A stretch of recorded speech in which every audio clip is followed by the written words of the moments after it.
सिवान जिला के इ तितरा हो आ तितरा ये से प्रसिद्ध बा कि यहाँ एक तरह से धार्मिक कार्य बहुत होत रहेला।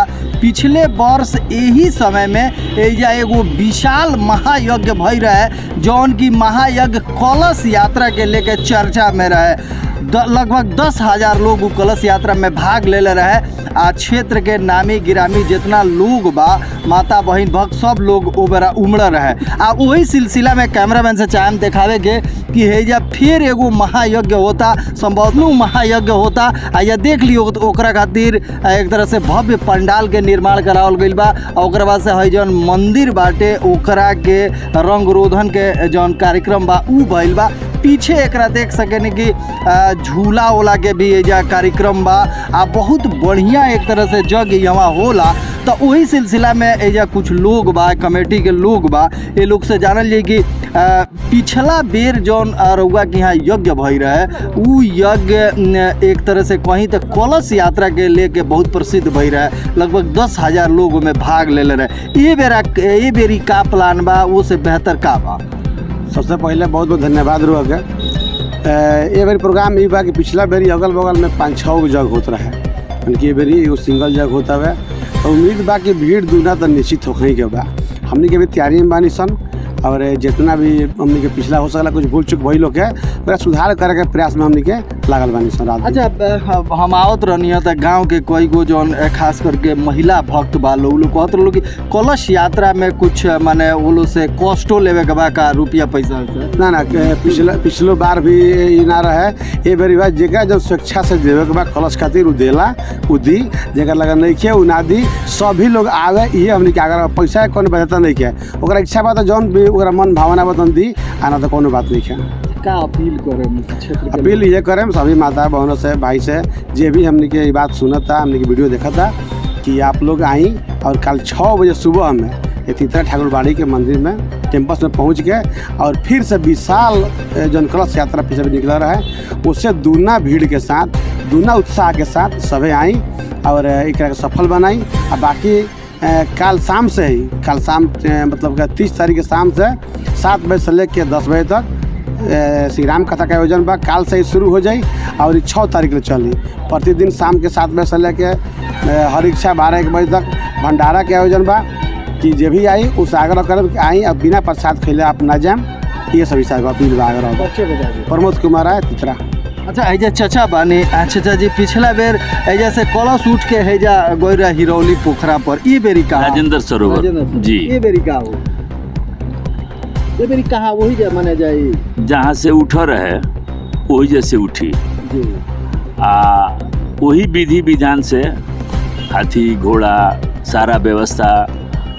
अभी प्रमोद जी बतौले हन कि पिछला बेरे 6 किलोमीटर के रेडियस में 6 गो जगह रहे, ये बेरी कहीं जगह नहीं है। तो ऐसे हमनी के आकलन बा कि जौन अगर हुआ लोग आकलन के लिए मानी 10,000 तो ये भीड़ बेरी कम से कम 20,000 को। प्रशासन भी एकरा खातिर प्रशासन के अल्टीमेटम दिया गई बा, प्रशासन भी एकरा खातिर तैयार बा।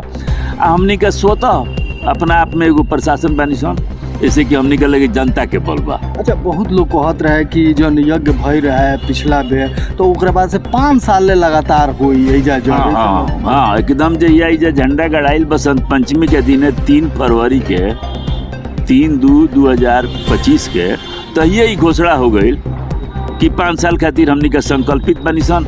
आगे अब ठाकुर जी के मर्जी। अच्छा, का अपील करें जे क्षेत्र के तो कुछ करे के बाकी बाना, ऐसे कि जनता जनार्दन ही हमनी के उत्प्रेरित को के आय में लगौले बा।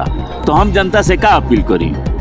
जब जनते हमरा के कहते कि होके के चाहिए तो होता।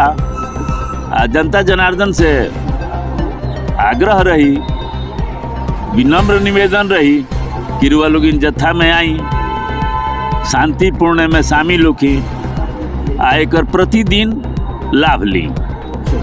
चाचा जी रहनी अध्यक्ष जी से पूछ ले और बा माता बहनों से विशेष आग्रह ही रही कि कोनो भी तरह के कीमती आभूषण पहन कर वाला मत है, क्योंकि जे भी जाए वो अपने परिवार के सदस्य बावे।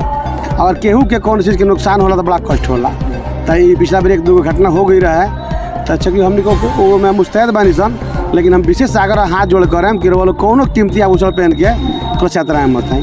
चलिए एक बेर मैच बॉक्स भी अपील करी कि जे भी माता बहन जे हिमा दर्शन करे आवता, कलश यात्रा में भाग लेवे आवता, ये भीड़ इतना ज़्यादा हो जाला कि वो लोग से अपील रही कि जौन कीमती आभूषण बा उ पहिन के हिमा ना आइलो। यज्ञ के अध्यक्ष जी हमारे साथ मौजूद बानी। अध्यक्ष जी का कार्यक्रम बा यज्ञ में? देखिए कार्यक्रम तो यहाँ प्रवचन के बाद हमने के आपके 5 तारीख तक कथा हुई, और बाद आपके कथा के बाद आपके 9 बजे रात्रि से लेके 1 बजे रात तक आपका जागरण का भी हमके प्रोग्राम रख ले 5 तारीख के।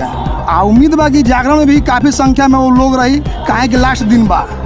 सबसे पहले बा कि हमने तो 1 महीना से यज्ञ में लागल बा इंसान, हर पंचायत के पूरे एक व्यक्ति से हमने के मिल रहे इंसान। लोग में इतना उत्साह बा कि मत कहीं। लोग कहते जहाँ हमने उम्मीद बा 500 रुपया के, वहाँ लोग 1000, 1500, 5000, 21,000 लोग रुपया दिल बा। तो हमने उम्मीद से लोग काफ़ी रुपया अधिक दिल बा, चंदा दिल बा।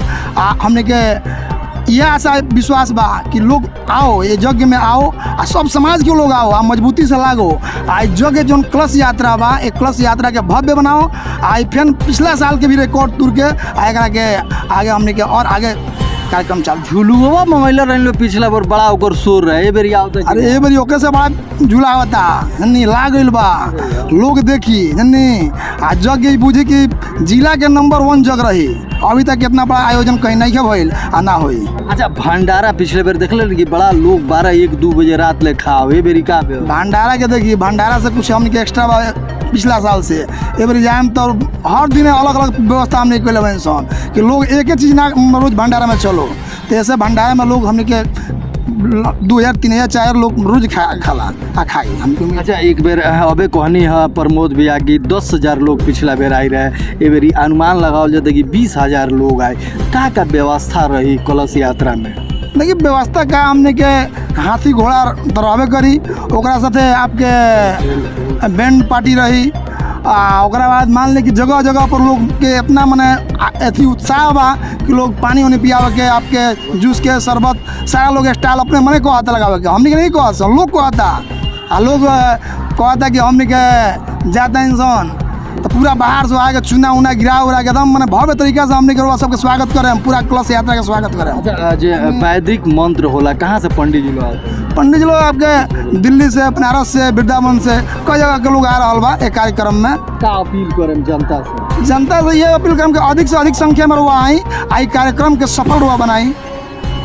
चली तो हेजर वो देखनी है कि तितरा में कैमरामैन से चाहे दिखाओ कि यह जगह ही बा बिल्कुल मेन रोड के बगल में। आइजा देख ली कि हैजा यज्ञशाला एकदम तैयार हो चुकल बा, जौन कुछ बाकी बा हो जा एकदम काम युद्ध स्तर पर हो रहा बा। तो यही जा काल एक तरह से 8 बजे से 8 बजे से मुझे 6 बजे से कलश यात्रा यहाँ से चालू हुई। तो ये मेन रोड होते हुए हैजा राजेंद्र सरोवर तक जाई। ओकरा बाद से कलश यात्रा के अइला के बाद से प्रत्येक दिन यहाँ प्रवचन के व्यवस्था बा। ओकरा बाद से मनोरंजन खातिर झूला से लेके तमाम मनोरंजन के सुविधा बा। अब देखे के ई बा कि पिछला बार ये 10,000 लोग कलश यात्रा में भाग ले रहे, ये बेरी उ संख्या बढ़ता तो कितना और अधिक बढ़ता।